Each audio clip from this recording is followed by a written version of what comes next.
Pois bem, meus irmãos e minhas irmãs em Cristo, sejam todos absolutamente bem-vindos. Façam mais uma vez desta casa o seu remanso, o seu conforto e a maneira pela qual vocês encontram as possibilidades de lançar a comunicação com os irmãos desencarnados que estão a nos orientar no progresso moral durante a nossa caminhada pelo percurso, durante um certo tempo maior ou menor, desenvolvemos na vida terrenal. É uma mescla de emoções neste momento. Ao grado eu desenvolva há um certo tempo o exercício da oratória e cumpra como atividade profissional a palestra em diferentes contextos, em diferentes recônditos. O dia de hoje não tem um aspecto de despedida, mas tem um aspecto, um caráter de até breve. E como não nos é dado o controle do tempo, os domínios da cronologia pela qual transitamos ao longo da passarela terrenal, fica desde agora um vazio. É o meu eu ainda inferior e egoísta que padece desde agora pela falta da sua presença física nas minhas noites de segunda-feira, nas minhas noites de quarta-feira.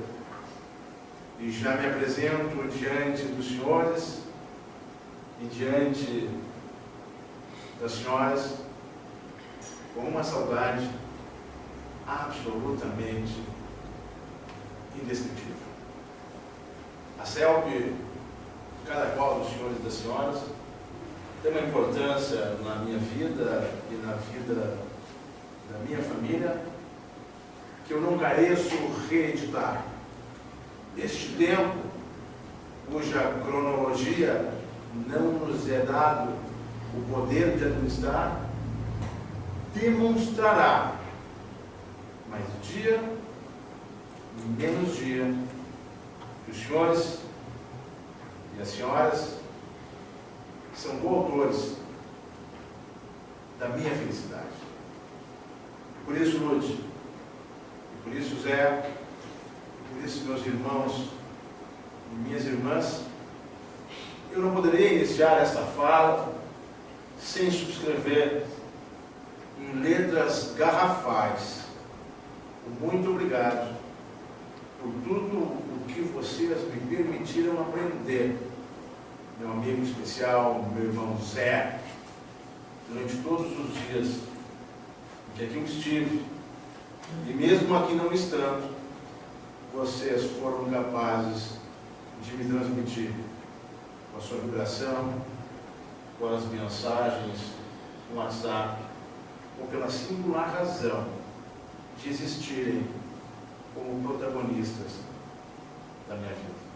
Recebam meu abraço, a minha gratidão e um até breve. Não sei quando retornarei, mas que o nosso grande e máximo mentor permita que seja breve. É muito complexo me apresentar diante de uma plateia tão selecionada para falar sobre o tema ética espírita. Principalmente no momento de renovação da história em que subsistimos distantes do abrigo, de uma postura atitudinal, ético-moral.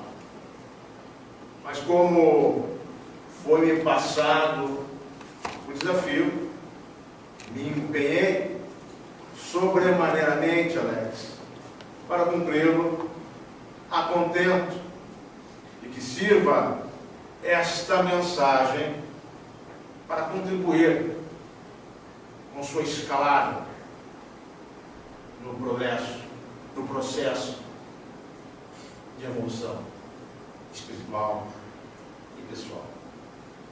E neste sentido, e ainda me resguardando do apego à didática pela minha condição docente, procurei otimizar estes poucos minutos que temos dentro de uma organização que permita ao senhor compreender a essência nuclear desta mensagem, que permita ao senhor e a senhora dimensionar a profusão ético-moral que norteia a nossa caminhada como espíritos encarnados, responsáveis pela evolução da humanidade, cúmplices do bem ou coniventes do mal, daqueles que coexistem conosco dentro deste cenário chamado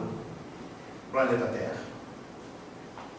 Optei por traçar o objetivo desta rápida incursão, percorrendo uma reflexão que me foi presenteada na saída de casa para a CELP. Eu mentalizei o meu anjo da guarda, que desde segunda-feira, Alex, tenho tido diálogos incríveis com ele, e ele me conduz ao livro de Joana de Ângeles, e eu abro com a reflexão inicial da fala da noite de hoje. Uma rápida incursão sobre o sentido de valor. Não obstante as nossas convicções subjetivas, vivemos, crescemos e nos apegamos às coisas materiais e mesmo às relações interpessoais sob os desígnios intrasubjetivos de demarcação de um valor, do objeto ou da pessoa. Apresento-lhe a progressão do sentido do valor na história do homem. Traço muito rapidamente a tipologia dos valores com abrigo da expressão filosófica, e aqui eu me recorro de Max Scheler e um filósofo espanhol que eu tenho muito apreço, que se chama José Ortega y Gasset.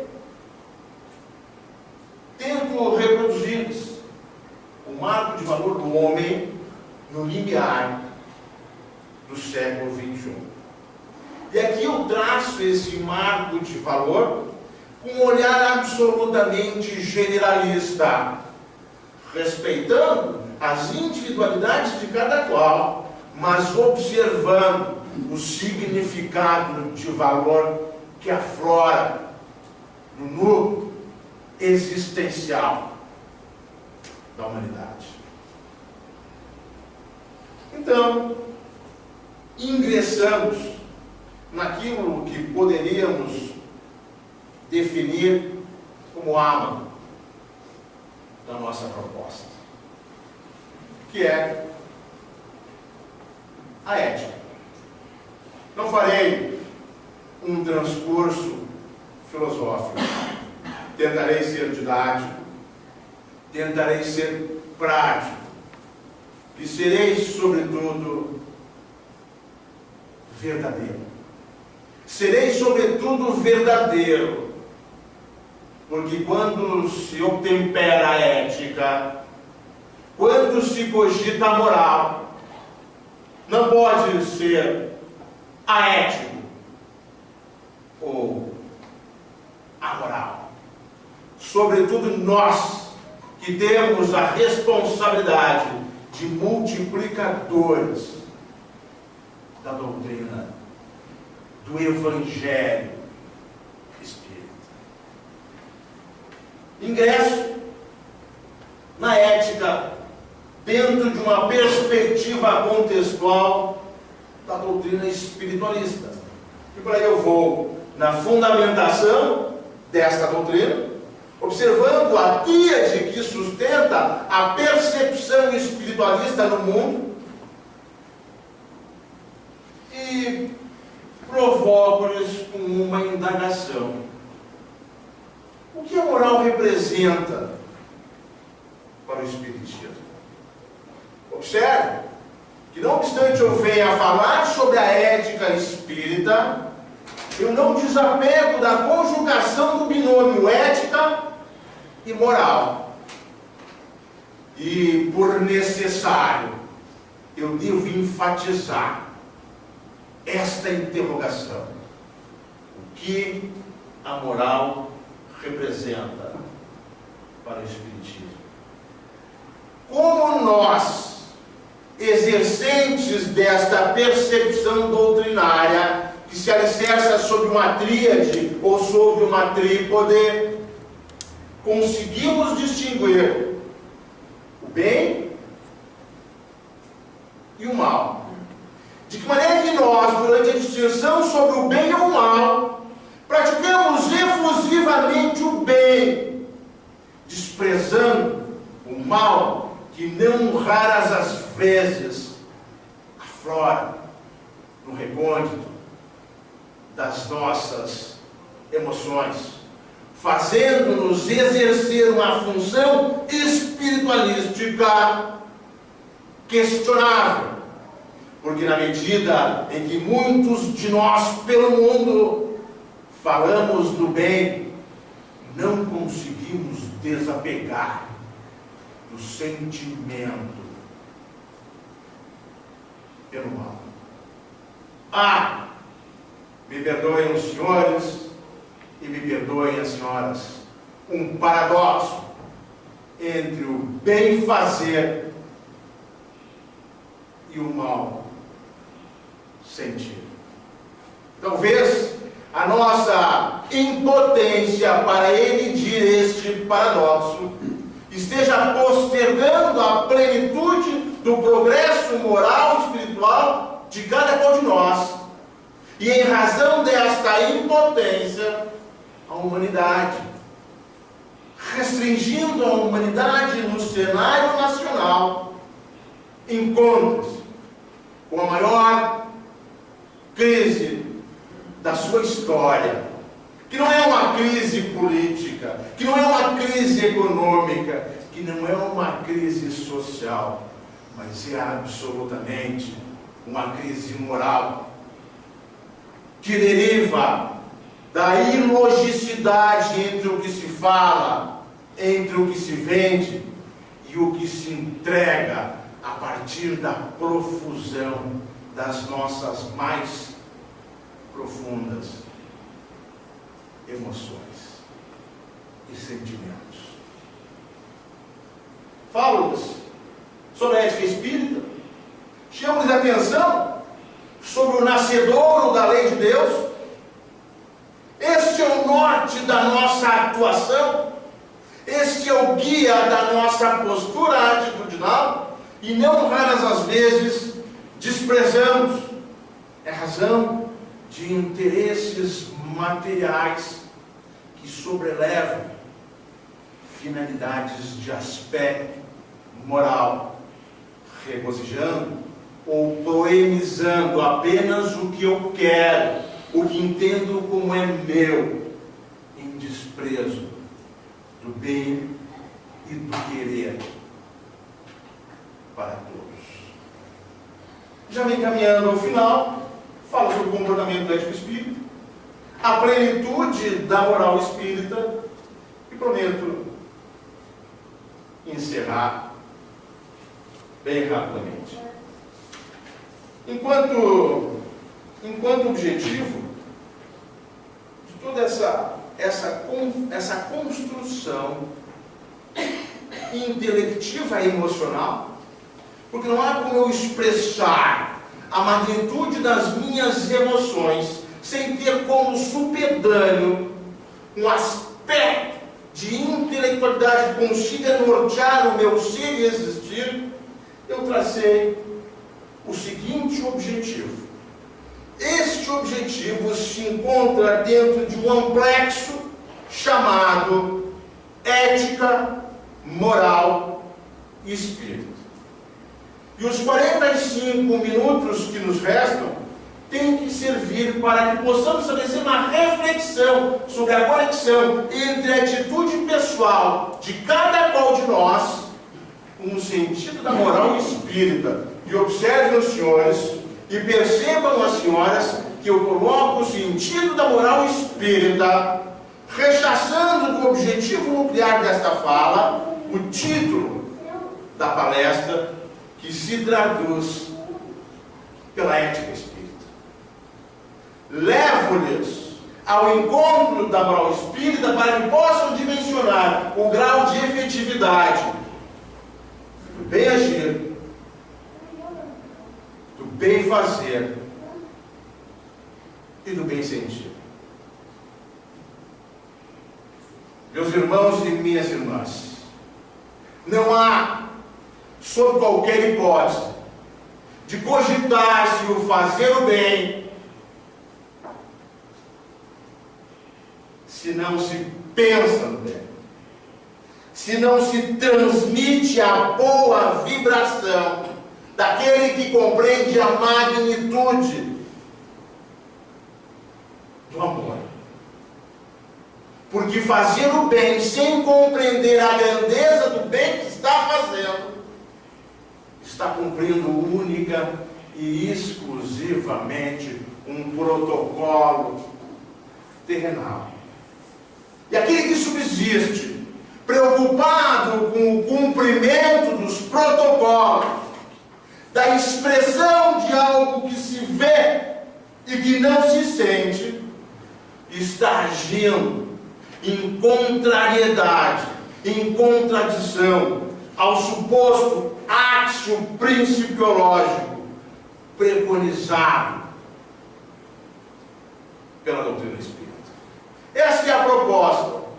E se ao sair daqui eu perceber que dois dos senhores conseguiram refletir sobre o sentido do fazer o bem, do agir bem e do sentir bem concomitantemente aos outros dois, serei mais feliz, porque mais feliz o senhor e a senhora sairão daqui esta noite.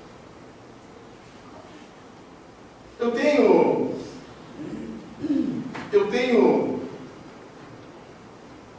me aprofundado muito nas leituras de Joana de Ângeles. Inclusive, grande parte das propostas de tema que eu passei para a Lúdio no decorrer do ano se baseava na literatura de Joana de Ângeles. Hoje, no instante em que eu saía para esta casa, eu abri o livro Plenitude nesse parágrafo. O desamor é, em realidade, uma doença. O desamor é, em realidade, uma doença, cuja manifestação se dá de imediato ou posteriormente, assinalando o ser com processos degenerativos de personalidade que instalam no organismo os vírus e os bacilos agressivos. Todo ato que celebrarmos com a aparência de um ato de amor, despido da essência do amar de verdade, é um ato ficcioso, repleto de uma atitude antagônica que se encobre de um ato ou de um gesto de desamor.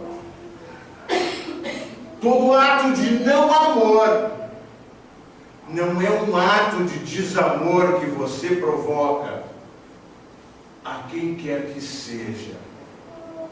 Todo gesto de desamor com o seu comum e com seu alheio provoca o perecimento da sua alma, acelera o processo de involução espiritual e física, porque a falta do amar verdadeiramente é a maior de todas as normas que podemos cumprir durante a nossa caminhada por este plano terrenal.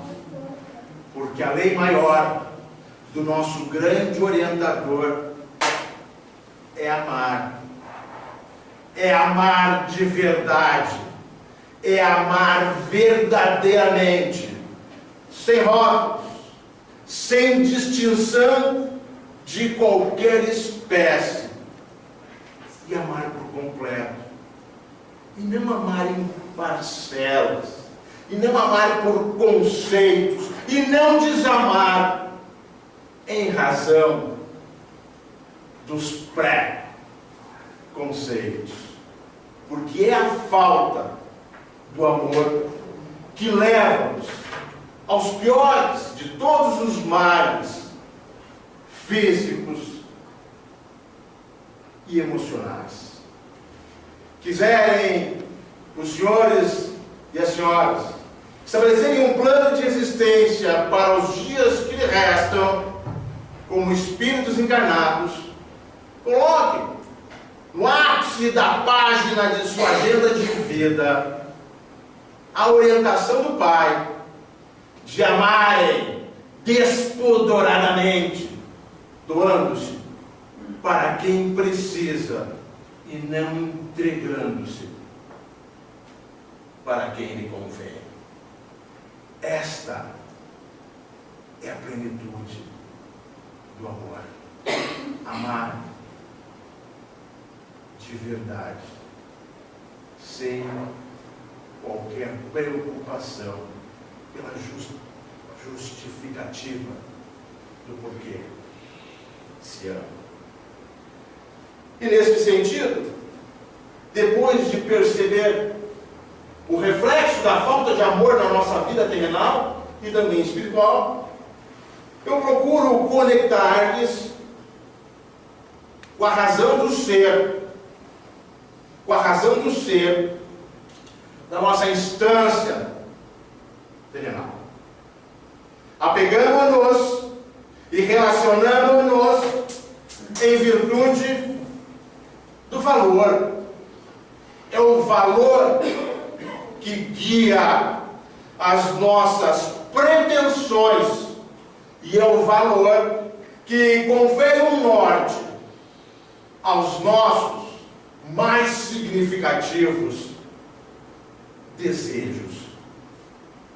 E o valor, sem me aprofundar no seu cenário etimológico, perfaz tudo aquilo para o qual nós conferimos importância.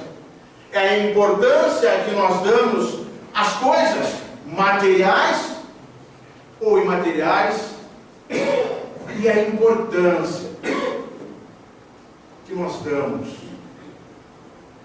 às pessoas. Sempre que cogitamos que fulano ou que Beltrano está expressando um juízo de valor sobre o que quer que seja, ele está aferindo o grau de importância ao que quer que seja. Valor é o signo que o senhor, é o sinal que a senhora confere. A importância daquele que coexiste com a senhora, ou ao significado daquilo que a senhora e a senhora buscam como fundamentais à prática da sua felicidade durante este percurso que mais dia ou menos dia se esgota, conferindo-nos a oportunidade de conhecermos a vida verdadeira, em que teremos condições de mensurar o grau de valor da nossa personalidade espiritual, outorgando-nos a faculdade de dizermos ao Pai, de dizermos a nós, se esta passagem mais rápida ou mais tardia valeu a pena, permitindo-nos conferir valor ao amor, às orientações do Pai, ao que proclama o Evangelho Espírita. Por isso, enquanto partícipe deste processo de evolução, eu também sou um ator evoluindo. Eu estou evoluindo dia a dia e procuro agarrar-me na ideia do bem fazer, do bem agir, do bem sentir, porque chega definitivamente de andarmos de marcha ré no tempo, na história e no cumprimento da palavra do Pai. Eu digo-lhes, sem temor ao erro, que o valor, como significado da importância de coisas e de pessoas, acompanha a trajetória do homem durante todo o seu processo de evolução material no cenário terreno. Nós tivemos a contemplação do valor na Idade Antiga pela profusão dos filósofos clássicos como Sócrates, como Platão e como Aristóteles, que já antes de Cristo vislumbravam uma vida superior, além terra, admitida àqueles que aqui, durante a sua instância, bem obravam, buscavam conformar o sentido da justiça para viabilizar o seu desenvolvimento em comunidade. Disse-lhes, em minha outra fala, com arrimo das orientações socráticas e respaldo dos ensinamentos aristotélicos, que o homem é um ser social. E falei desde uma perspectiva subjetiva que, enquanto ser social, nós não vivemos. Nós convivemos. E na medida em que nós convivemos, o valor que o eu outorga ao outro é preponderante à realização do meu valor pessoal em vida. O valor mostrou-se tão fundamental na história da humanidade que os filósofos apegaram-se com tanto fervor no desmembramento científico, epistemológico, e ainda hoje não se logra harmonizar a plenitude axiológica da importância que damos às coisas e do significado que conferimos às pessoas. Ultrapassando a idade antiga, quando tivemos conhecimento da produção dos filósofos clássicos, dos filósofos gregos clássicos, que todavia hoje servem de guia da nossa postura atitudinal, experimentamos o período medieval, experimentamos a Idade Média, em que o valor encontra conforto na produção de Tomás de Aquino, que eleva a ideia do divino como representatividade máxima de importância. São Tomás de Aquino dentro de um momento de evolução da humanidade, em que se experimenta o apogeu do teocentrismo, traduz-nos o sentido de que é válido e é importante tudo aquilo que se conforma em sintonia com a perspectiva traçada pelo bem fazer, pelo bem agir e pelo bem sentir definido pelo Pai Maior. Já no momento subseguinte, quando ingressamos na Idade Média, deixamos para trás o teocentrismo e ingressamos no momento denominado antropocentrismo, passa-se a estudar o valor desde uma outra concepção, porque subtrai-se o Deus do centro das coisas e colocando-se o homem no centro da existência da própria humanidade, do significado do próprio planeta, o valor ganha representatividades múltiplas. Na medida em que o tempo evolui e os espaços se fracionam, o vínculo de valor com o outro fragiliza-se, chegando quase a perecer. Digo-lhes, meus irmãos,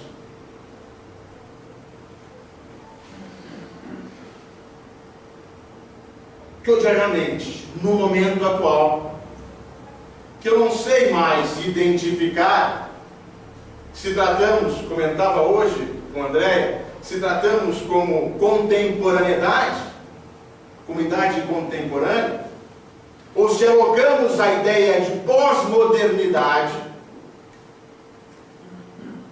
a concentração do valor se desmembra dentro destas 5 características. E me apego à filosofia de Max Scheler, José Ortega y Gasset, que não obstante pontos de vista aversos, convergem de uma maneira universal, de que o homem hoje se apega ou é afeito a valores de utilidade, a valores de vitalidade, a valores estéticos, a valores religiosos e valores espirituais. De acordo com a nossa situação no mundo e com a relação que temos com os atores que coexistem no mundo conosco, nós expressamos em dado momento de nossa caminhada terrenal cada um destes valores. Cada um destes valores. Enaltecendo mais ou menos valores de utilidade, de vitalidade, estético, religiosos e valores espirituais.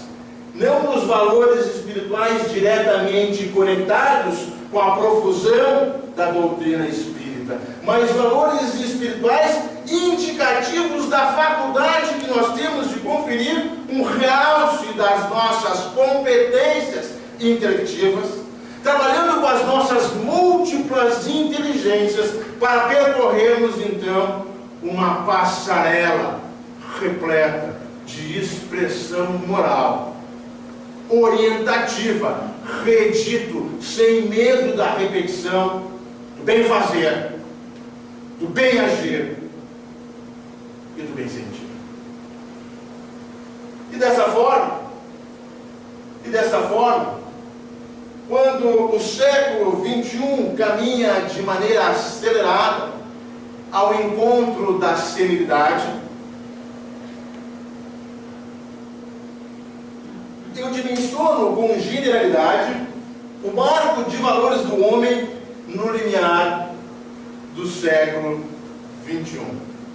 E hoje, de maneira grotesca, de maneira geral, nós não titubeamos em conferir importância ao grau de conhecimento, ao aspecto moral e ético, e aquilo que subjetivamente julgamos como belo e como estético. Há um dimensionamento da importância alicerçada sobre um sentimento pessoal do que tem importância, do que tem significado, do que efetivamente representa para mim ou para cada qual de nós. E este sentimento de importância, ou esta atribuição de valor a este marco de valores do homem no limiar do século XXI, não é raro contrapor-se ao valor maior perpetuado pela literatura espírita. Porque não se atribui valor ao conhecimento pelo fato único de alcançar-se um diploma de graduação num curso superior ou por aí fora. Mas entende-se por conhecimento a capacidade, a faculdade de cada qual de nós temos ou desenvolvemos para viver, não, mas para conviver com aqueles que resguardam importância sublime em dado contexto da sociedade, em determinado momento de minha vida, e que comigo constrói esta história chamada existência, que independente do grau de egolatria de cada qual de nós, não é uma história em que se protagoniza sozinho, mas é uma história em que se encena na coletividade, é uma história em que se participa, estendendo a mão, elevando o braço e dizendo, sem temor, sem medo, que é a nossa história. Aquele que traça, que escreve a sua história isolada, aquele que vive sozinho dentro de um diminuto capítulo de vida, será sempre um eu infeliz, porque já a filosofia nos orientava que todos nós, independente do grau de saber, independente das condições estéticas, e sejam quais forem os padrões ético-morais do nosso contexto, nós somos seres de vivência coletiva. E a minha realização humana como homem, e a minha realização humana como um espírito que está em constante e em profusa evolução, depende da coexistência com cada qual dos senhores e das senhoras. Por isso eu clamo, meus irmãos e minhas irmãs, não basta olharem-se no espelho para subscreverem o grau de importância do que querem ou daqueles com os quais convivem.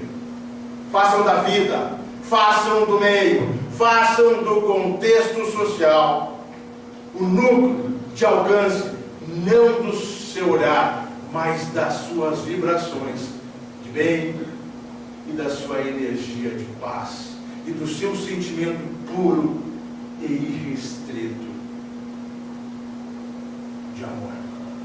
Este é o valor que nos contamina as orientações do grande Pai.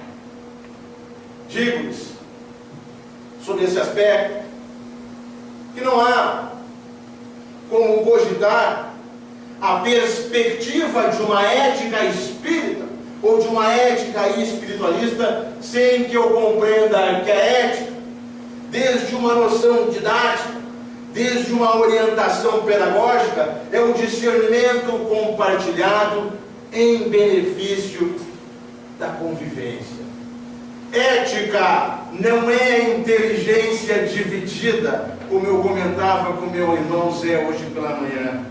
Ética é inteligência compartilhada, em que desfrutamos em conjunto para alcançarmos um equilíbrio e uma harmonia convivencial em certo espaço, durante ou em determinado lugar. A literatura já nos diz que a ética se conforma pela conjugação de valores e princípios que legitimam o homem mensurar as 3 grandezas que norteiam a sua escalada progressiva na caminhada terrenal. É a ética que lhe permite definir o seu querer, o seu dever e o seu poder. Quando você se encontra diante de uma situação atípica e procura mensurar o atributo ético desta situação, não encare-a ou enfrente-a apenas desde uma conotação daquilo que você quer, mas pondere sobremaneiramente se a situação desvela algo pelo qual você deve ou você pode. Porque, como bem diz o professor Cortella, nem tudo que se quer durante o nosso trânsito terrenal se deve. E muito do que se deve nem sempre se pode. E, lamentavelmente, a maioria daquelas coisas que se pode, nós não queremos. Nós não queremos. Ética é a externalização de uma postura atitudinal desenvolvida em prol da harmonia dos relacionamentos interpessoais.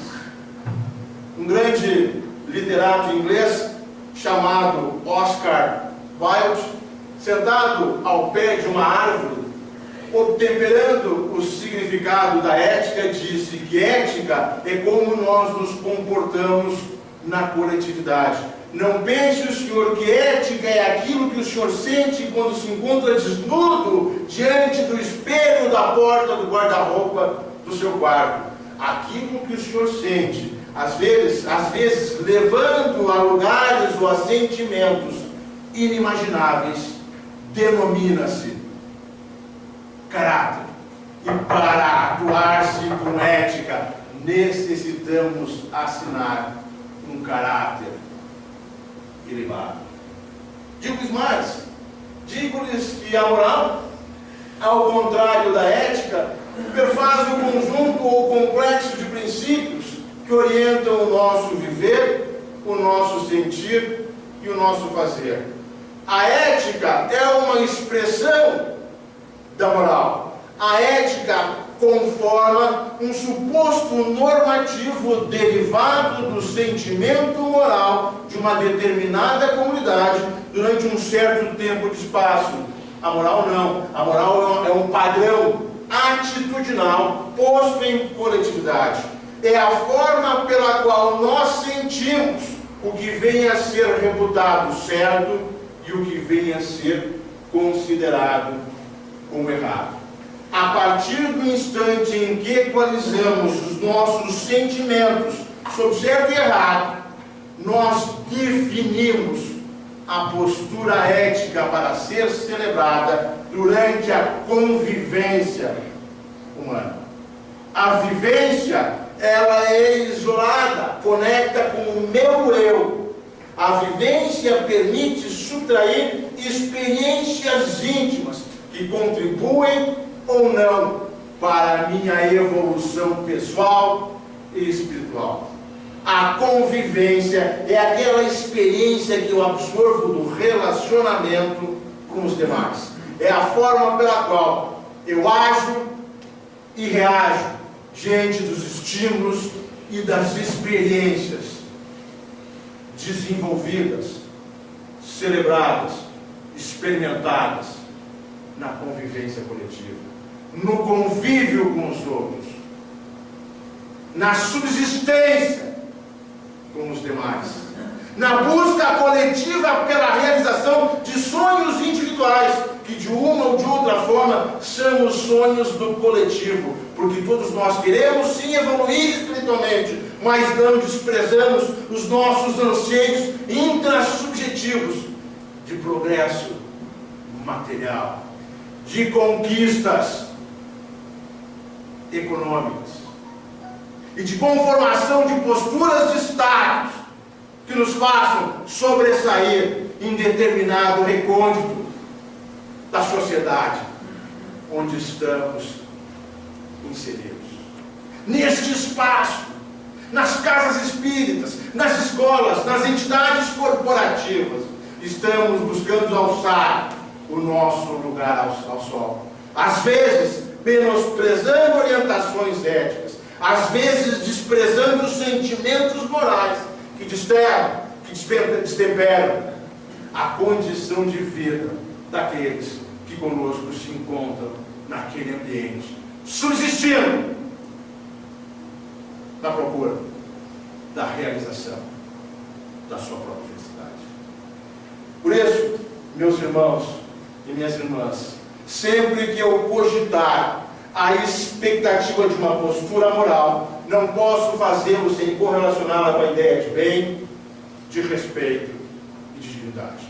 Saibam, senhores, que ninguém, seja quem for, é alguém sem moral. Todos nós teremos a nossa moral. Não raras as vezes, a nossa moral intrasubjetiva colide peremptoriamente com a moral de Cristo, porque a nossa moral leva-nos apenas à busca pelas realizações pessoais, desterrando o respeito ao alheio, desterrando a forma pela qual aquele que coexiste conosco busca encontrar os padrões mínimos de dignidade, para que logre alçar a realização plena da sua condição humana de ser gente, de ser pessoa humana, que faz, que sente e que existe.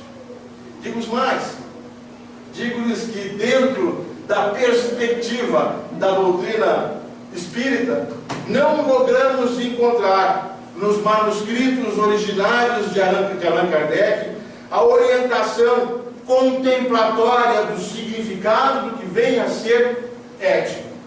Observem os senhores, verifiquem as senhoras, Allan Kardec nasceu no apogeu da expressão das teorias dos valores, no apogeu da expressão da axiologia e do estudo da ética pelos filósofos do século XIX. E não obstante encontrar-se nesse núcleo de embate sócio-filosófico do que vem a ser ética, os senhores não encontram no Evangelho, os senhores não encontram no livro dos Espíritos uma menção que lhe oriente a agir ou a compreender o que vem a ser ética.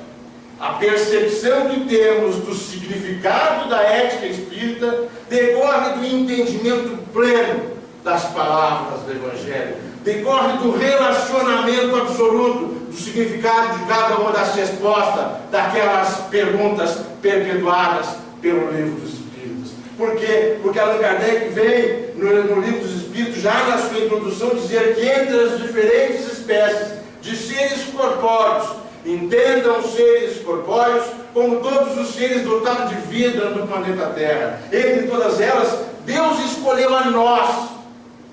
Deus conferiu-nos a responsabilidade de estabelecermos uma postura evolutiva, dotando-nos de superioridade moral e intelectual. Nós fomos os eleitos, nós fomos os escolhidos, e por termos sido os eleitos e os escolhidos a celebrarem uma postura intelectual, a celebrarem uma conduta ética e moral, a nossa responsabilidade é muito grande. Porque o Pai de todos, o Pai maior, foi benevolente. Poderia que hoje não estivéssemos nós e a sua escolha fosse feita, por exemplo, em relação aos cavalos. Mas ele disse não, o homem dotado de superioridade moral, o homem dotado de grandeza intelectual é o ser sobre o qual eu deposito a responsabilidade pelo futuro, pelo progresso, para a evolução da espécie humana, pela evolução espiritual do homem, pela busca e alcance da felicidade, da paz e do amor entre todos aqueles que coexistem com identidade de espécie, com identidade de busca. E digo mais, e digo-lhes que neste sentido de conferir a nós a superioridade moral e intelectual, a doutrina espírita fundamenta-se sobre uma tríade Na medida em que nós somos filosofia, nós somos religião e também somos reputados como ciência. E o que confere fundamentação a esta trípode doutrinária, nós encontramos na moral emanada pelo Filho do Pai. A fundamentação da doutrina espírita, solidificada sob a tríade que se conforma pela religião, pela ciência e pela filosofia, encontra guarida na moral do Cristo. E por encontrar guarida na moral do Cristo, em nenhum momento Allan Kardec utilizou nos seus escritos a expressão ética, porque é a moral do Pai, a mais absoluta profusão do sentido puro do ser, um sujeito, uma pessoa, um ente ético. E digo-lhes, neste caminho, controlando o fluxo dos ponteiros do relógio, que a moral, o que a moral representa para o Espiritismo, já que em nenhum momento Allan Kardec utilizou-se da expressão ética. E a resposta nós encontramos na própria pergunta 629 do Livro dos Espíritas. Porque sim, temos que estar apegados à orientação do Livro dos Espíritas. Porque é aquela profusão que orienta-nos a uma postura atitudinal, moral. Porque sim, temos que estudar, materializar em vida o vértice de valor e de princípio que emerge daquelas orientações que nos farão melhores ou nos farão retornar mais tempo ou menos tempo para experimentarmos um novo momento de evolução pessoal e evolução espiritual. E na pergunta 629, nos dizem que a moral é a regra do bem proceder. A moral é a regra do bem proceder. A moral é a regra do distinguir o bem e do mal. E só uma maneira de desenvolver-se este procedimento de elisão entre o bem e o mal é apegar-se à lei do Pai Maior. O homem procede bem quando tudo faz pelo bem de todos. Porque ao fazermos o bem de todos, ao cumprirmos o bem para todos, sem qualquer obstrutor do bem fazer, do bem agir e do bem sentir, aí então, meus irmãos e minhas irmãs, nós seremos convergentes no cumprimento da lei do Pai Maior, que é a lei única que nos fará evoluir, tornando-nos não pessoas melhores, mas permitindo-nos evoluir na escala espiritual como espíritos evoluídos e dotados da possibilidade de fazermos algo por esta unidade que conclama pelo nosso bem proceder. E neste caminho eu chamo a sua atenção para a pergunta 630 do Livro dos Espíritos. Meus irmãos e minhas irmãs, como distinguir o bem e o mal? Fechem os olhos, introspectem a orientação superior e jamais esqueçam que o bem é tudo que está conforme a lei de Deus. O mal, tudo o que lhe é contrário. Não há dimensão de valor sobre o bem ou sobre o mal. O bem e o mal não têm detratores de importância, porque o bem está acima de tudo. E o mal, seja qual for que o Senhor fizer, é o mal que o Senhor faz, não para o outro, mas é o mal que o Senhor faz para o Senhor e para a Senhora, porque a prática do mal é um obstrutor supremo da sua escala de evolução espiritual. Digo-lhes, neste sentido, que não obstante Allan Kardec não tenha se utilizado da percepção do vocábulo ético, a ética espírita se conforma dentro do Livro dos Espíritos. Está em sua terceira parte, entre o capítulo 1 e o capítulo 12. E para que os senhores compreendam com singularidade o significado da atitude ética durante a nossa passagem pela esteira terrenal, chamo o senhor a atenção do capítulo 11 e do 12, quando ele fala sobre a lei da justiça, do amor e da caridade. Quando ele fala da nossa perfeição moral, da maneira pela qual nós encontraremos a forma evolutiva apta a reputarmos como seres moralmente perfeito. E não é complexo. A perfeição moral não é difícil.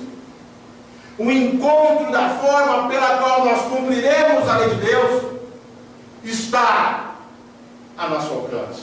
Porque deu-nos Ele a oportunidade, sim, pela nossa supremacia moral e pela nossa supremacia intelectual, de fazermos deste instante de vida terrena um momento de realização pessoal, um momento de realização espiritual, um momento de realização de cada qual de nossos desígnios, porque somos orientados pela lei absoluta da causa e do efeito. Faça o bem, que o bem lhe devolve em avalanches e sem limites. Faça o bem sem tensionar que o bem lhe seja devolvido, porque é o bem puro, é o bem sem constrições, é o bem pleno, é o bem que nos foi oferecido pelo Pai de todos nós.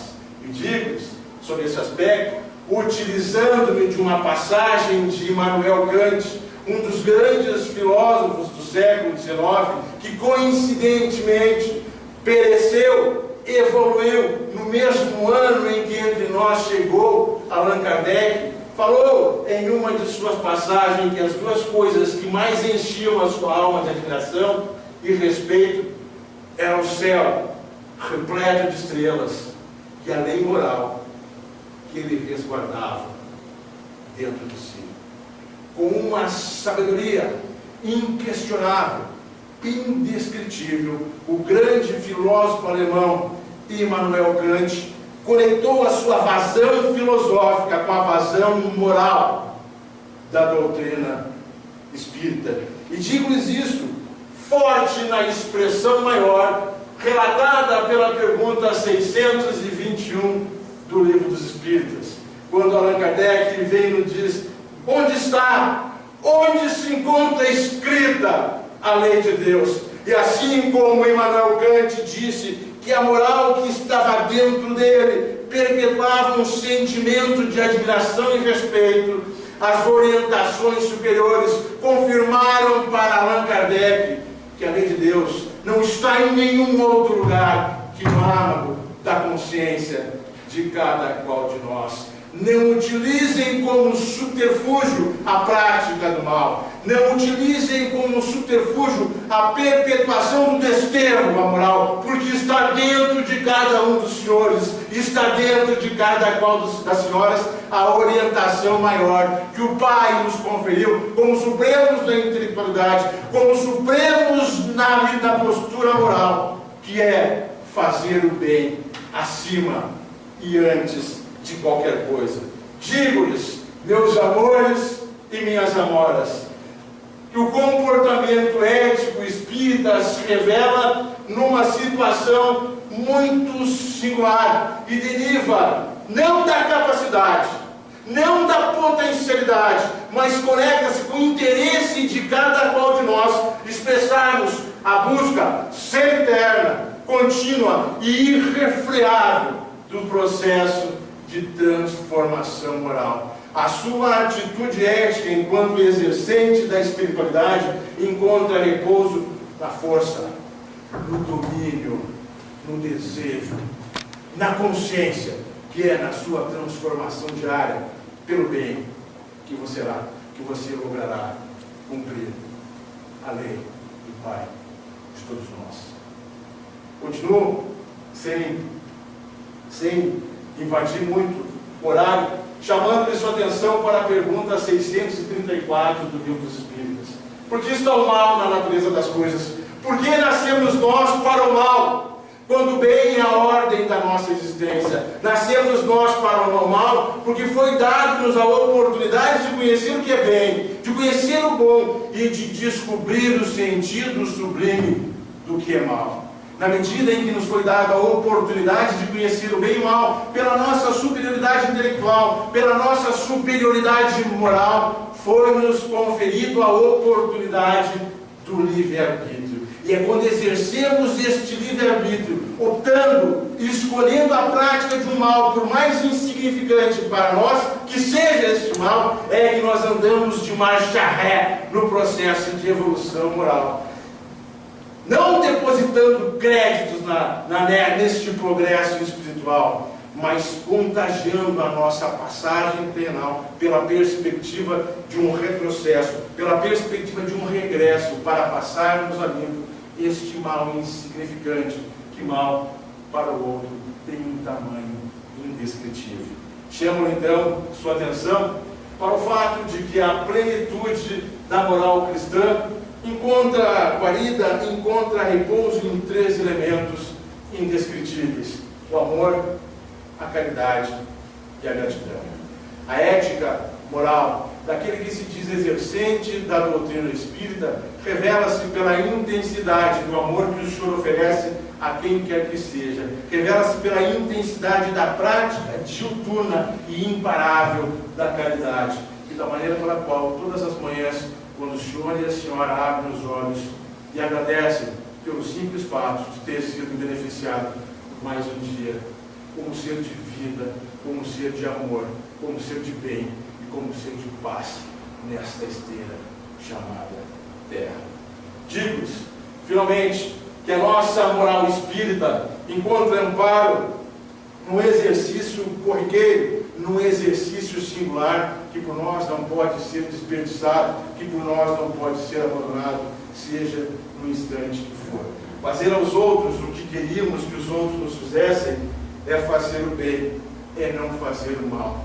Ter no outro o reflexo daquilo que enxergamos no espelho é encontrar a plenitude da realização do eu pessoa, do eu espírito encarnado, do eu agente do bem e do eu protagonista do amor. Para concluir, trago como últimas palavras o abandono da idade e digo-lhes, nesta manifestação que encerra a minha primeira passagem como colaborador da CELP, que eu deixei ao longo do caminho o gente grande que tentou apagar a luz do meu sorriso, ao falar que os amigos de alma não existem e dizer que o amor incondicional de quem ama apenas por amor somente é verdadeiro na voz dos poetas, que tudo sabem de nada, pois nascem das palavras mortas, enaltecidas em versos de dor. Por isso, meus irmãos e minhas irmãs, dos quais eu já levo uma saudade sempiterna, permaneço criança e velho, acreditem os senhores, sejam convictas as senhoras, é o passado que a mim definitivamente não alcança, porque indiferentemente do tempo que passa, eu vivo apegado na pura poesia da esperança, na esperança sempiterna de que nós somos protagonistas do amor, na esperança inquebrantável que sim, nós somos agentes do bem, e na esperança convicta de que a ética e a moral daquele que se diz espírita está no grau de intensidade, não pela qual você pratica o bem, mas através da qual você sente o bem que você pratica, sem querer absolutamente nada em troca. É por isso, Lute, é por isso, Zé, que eu agradeço ao Pai pelos meses que aqui estive. E é por isso que eu digo a todos os senhores e a todas as senhoras que eu amo cada um de vocês incondicionalmente. Obrigado a todos. Foi um privilégio muito grande aqui ter estado. Obrigado.